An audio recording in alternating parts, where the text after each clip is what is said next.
Sementara itu, pemirsa, Presiden Prabowo Subianto mewanti-wanti menterinya agar tidak membahas hal-hal rawan melalui sambungan telepon saat Presiden kunjungan kerja ke luar negeri.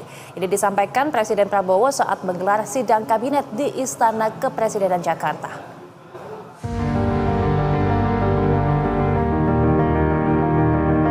Dalam beberapa pekan ke depan, Presiden Prabowo Subianto akan melakukan lawatan ke sejumlah negara. Presiden berpesan kepada para menterinya agar tak ragu untuk menghubunginya apabila terdapat sesuatu yang genting dan perlu keputusan yang cepat.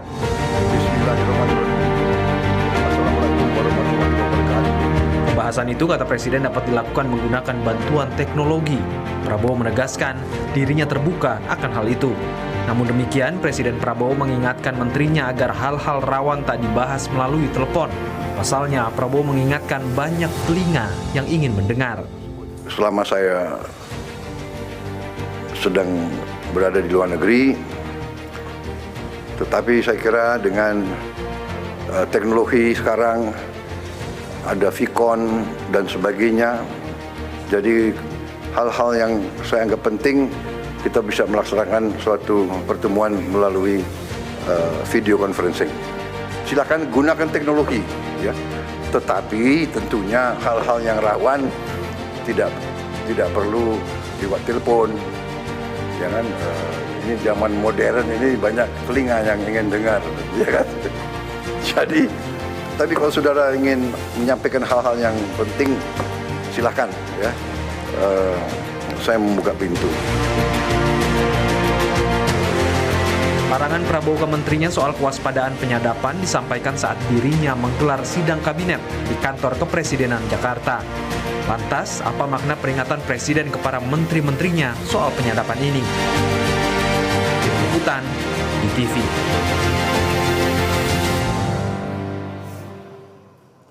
Dan untuk pembahasan, kita sudah terhubung dengan tenaga ahli utama Kantor Komunikasi Kepresidenan, Hariko Wibawa Satria, dan akan terhubung juga bersama Direktur Eksekutif Paripatan Politik Indonesia, Ade Prayitno. Saat ini sudah terhubung bersama kami, Mas Hariko. Selamat sore, Mas Hariko.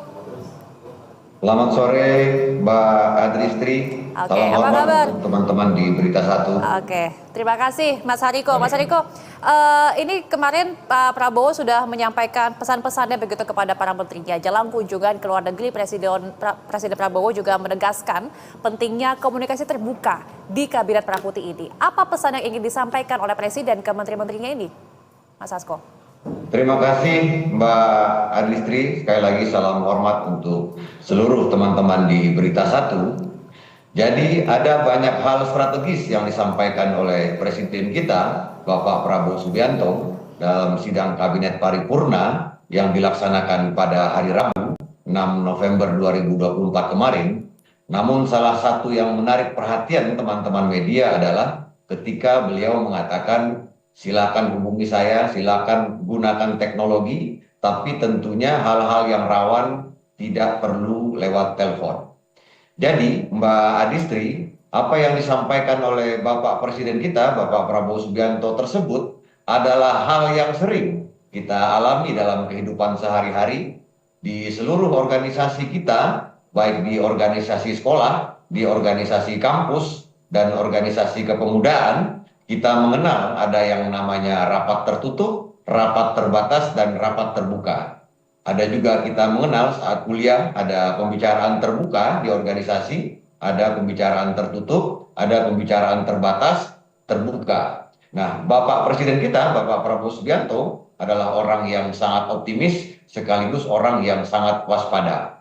Tapi Mbak Adistri, ada beberapa keteladanan yang bisa kita lihat dalam sidang Kabinet Paripurna kemarin. Yang pertama adalah Bapak Presiden Prabowo memberikan keteladanan bahwa tujuan beliau ke luar negeri bukan dalam rangka jalan-jalan, namun tujuan Presiden Prabowo ke luar negeri adalah untuk menghadiri KTT APEC di Peru, kemudian KTT G20 di Brazil, kemudian juga memenuhi undangan kunjungan kenegaraan dari pemerintah Tiongkok, kemudian kunjungan kehormatan ke Amerika Serikat, kemudian juga kunjungan kerja ke Inggris untuk menjumpai Perdana Menteri Inggris. Dan Bapak Presiden juga diundang ke KTT G7.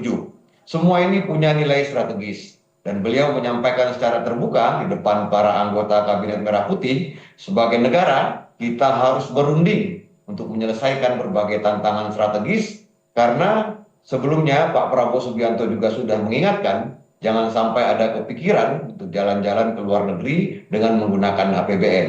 Nah, ketika hari ini Pak Prabowo keluar negeri, beliau menyampaikan secara terbuka kepada seluruh anggota kabinet, ini tujuan kami ke luar negeri. Yang kedua adalah, keteladanan yang beliau berikan adalah, Bapak Presiden Prabowo Subianto sangat percaya dengan seluruh anggota Kabinet Merah Putih, sehingga beliau mengatakan, jangan sungkan-sungkan untuk menghubungi saya, apabila pada tingkatan Menko masih ada yang ingin ditanyakan kepada saya, silahkan, jangan ragu-ragu untuk menelepon saya. Ini bentuk salah satu kesuksesan dari pembekalan di Magelang kemarin, sehingga hari ini Kabinet Merah Putih telah menjadi tim yang solid, yang saling mempercayai. Bahkan Pak Prabowo mengatakan secara langsung, jangan sungkan-sungkan untuk menghubungi saya apabila ada hal-hal strategis yang menyangkut nasib rakyat kita, silakan hubungi saya. Demikian Mbak Adistri. Oke, baik Mas Hariko, saya ingin menyapa Mas Adi yang sudah terhubung bersama kami. Mas Adi, selamat sore. Selamat sore, Mas Adi Praitno, senior saya. Selamat sore, Mas Hariko. Sudah terdengar Mas Adi. Mas Adi, tadi saya sudah menanyakan pertama sama Mas Hariko terkait dengan pesan-pesan yang disampaikan oleh Presiden Prabowo kepada menteri-menterinya begitu.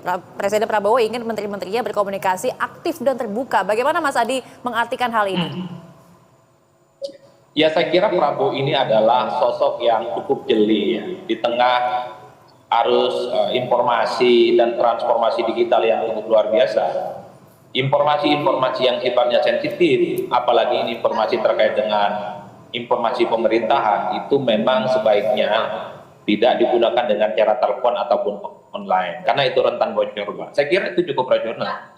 Ini kan sebenarnya ingin memberikan warning kepada seluruh pembantu, kepada menteri, wakil menteri, kepala badan, dan seterusnya. Karena apapun hal-hal yang sifatnya sensitif, terutama menyangkut kepentingan bangsa dan negara, termasuk kepentingan hal-hal yang sifatnya strategis untuk bagaimana proyeksi pemerintahan ke depan, itu kalau disampaikan melalui telepon misalnya atau online, itu sangat riskan, bisa disadap, bisa bocor. Ya karena memang teknologi kita kan sangat luar biasa canggih sekarang yang bisa disalahgunakan oleh pihak-pihak tertentu. Itu satu ya.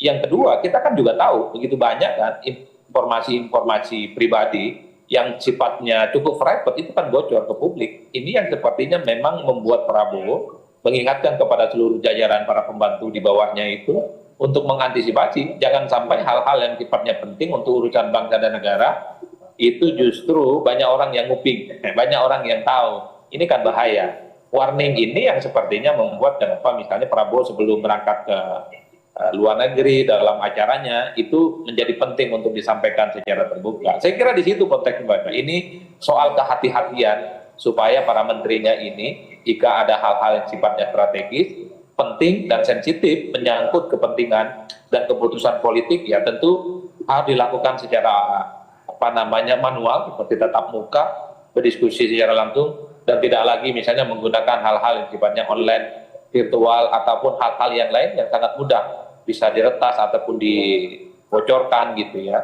oleh pihak-pihak yang tidak bertanggung jawab. Oke, Mas Hariko, ini kan kita tahu bahwa kunjungan perdana luar negeri Presiden Prabowo ini cukup padat juga begitu ya. Tapi kenapa komunikasi secara aktif dan juga terbuka ini selama berada di luar negeri cukup penting begitu untuk Presiden? Iya, seperti yang disampaikan oleh Bapak Presiden Prabowo, bahwa sesungguhnya Bapak Presiden sangat ingin berada di dalam negeri, kemudian membersamai, bekerja bersama anggota Kabinet Merah Putih lainnya, kemudian menyelesaikan berbagai tantangan-tantangan di dalam negeri, kemudian mempersiapkan makan bergizi gratis, renovasi sekolah, pemeriksaan kesehatan gratis, swasembada pangan, dan lain sebagainya. Namun, kunjungan ke luar negeri ini karena memang ada undangan seperti yang kita sampaikan tadi untuk menghadiri KTT di APEC ya di Peru, kemudian KTT G20 di Brazil, kemudian ada juga undangan kenegaraan dari pemerintah Tiongkok, ada juga kunjungan kehormatan ke Amerika Serikat, kemudian juga ada kunjungan kerja ke Inggris.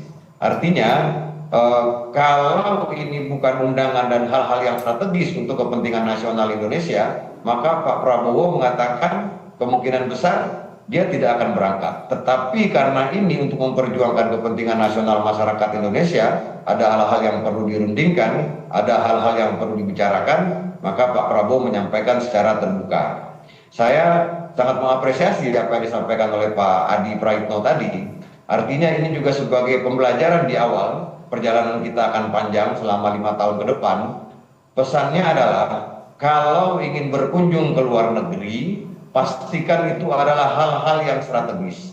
Pastikan itu adalah hal-hal yang bermanfaat untuk masyarakat. Jangan sampai kita ke luar negeri untuk jalan-jalan. Atau jangan sampai ada kepikiran untuk menggunakan APBN agar bisa jalan-jalan ke luar negeri. Pak Prabowo juga tidak membatasi. Silahkan Anda ke luar negeri, tapi gunakan uang sendiri. Jangan gunakan uang negara. Jadi di awal ini pesannya adalah, kalau ke luar negeri, itu pastikan itu adalah agenda-agenda yang strategis. Itu pesan yang sangat kuat yang kita lihat dari sidang Kabinet Paripurna yang kemarin.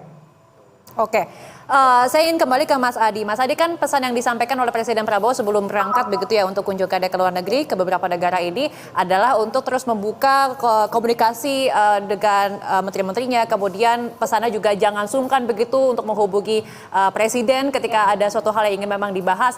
Memangnya kalau Mas Adi menilainya ini selama ini ada kendalakah begitu kurang terbukanya komunikasi dengan antara Presiden dan menterinya atau seperti apa? Ya, saya kira ini adalah sebagai salah satu bentuk kerendahan hati dari seorang presiden yang membuka begitu lebar ya ruang komunikasi secara terbuka kepada para menterinya. Jadi kalau ada persoalan yang dinilai menghambat, persoalan yang dinilai buntu, butuh solusi, tentu Prabowo sebagai presiden cukup terbuka 24 jam ya untuk berdiskusi dan berdialog, mencari solusi-solusi yang sifatnya konkret dan informatif terkait dengan masalah yang dihadapi oleh para pembantunya. Saya kira ini adalah seorang pemimpin yang menurut saya cukup terbuka, Pak, menyampaikan secara terbuka apa problem-problem yang dihadapi selama misalnya nanti Prabowo ada di luar negeri.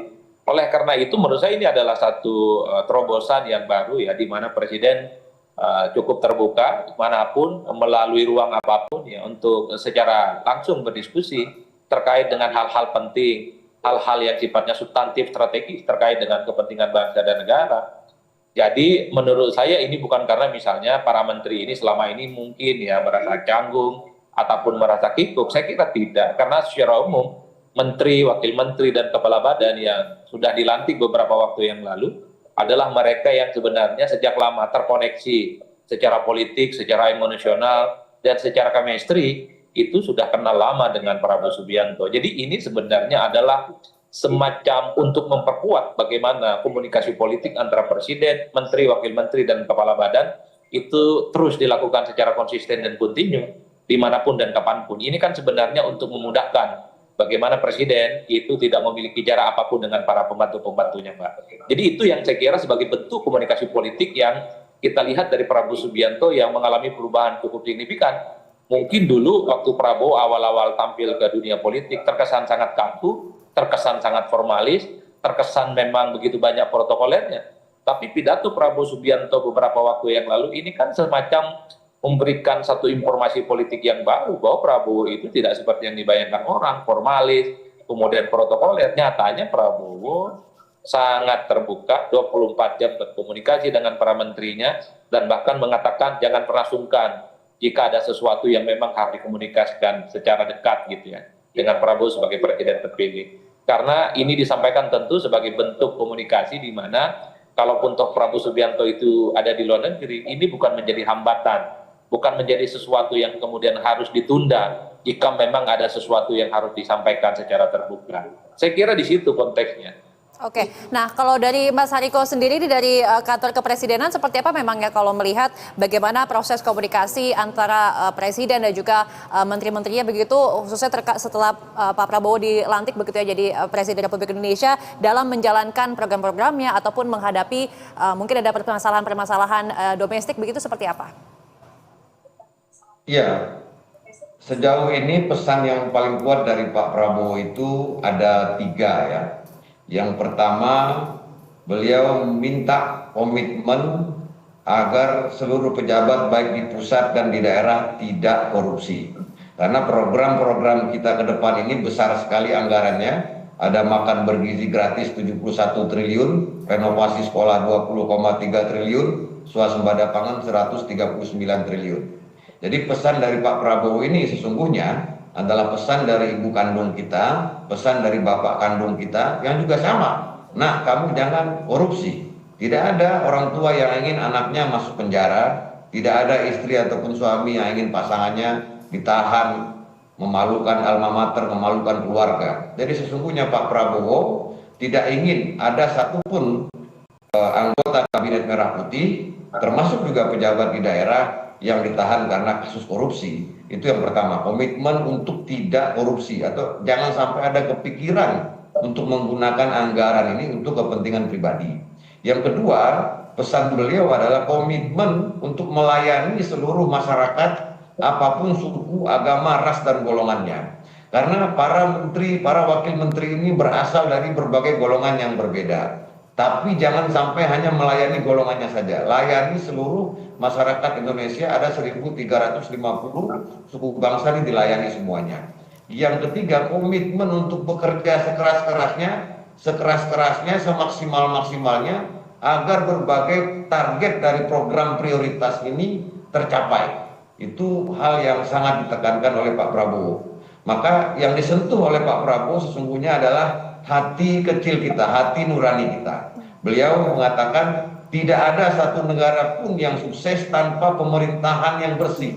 Tidak ada satupun negara tanpa pemerintahan yang bersih. Pak Prabowo juga mengatakan tidak ada yang kebal aturan. Jangan sampai ada orang merasa kebal aturan.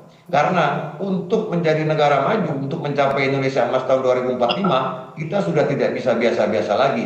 Jadi budaya birokrasi yang lambat, budaya korupsi, pungutan liar dan lain sebagainya, itu memang sudah harus disentuh kesadarannya dari hati ke hati. Karena sering kita mengatakan dan mendengar apa yang disampaikan oleh Bapak Presiden. Sesungguhnya kalau kata Pak Presiden Prabowo, per hari ini 2024, kita ini seharusnya sudah menjadi negara maju. Sudah menjadi negara maju kalau tidak ada korupsi, kalau tidak ada penyalahgunaan jabatan. Nah, apa penyebab dari semua ini? Pak Prabowo sudah tahu sebab dari korupsi dan penyalahgunaan jabatan adalah keserakahan.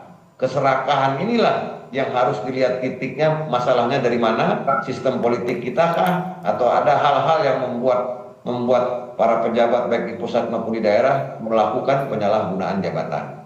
Begitu Mbak Adistri. Oke, baik.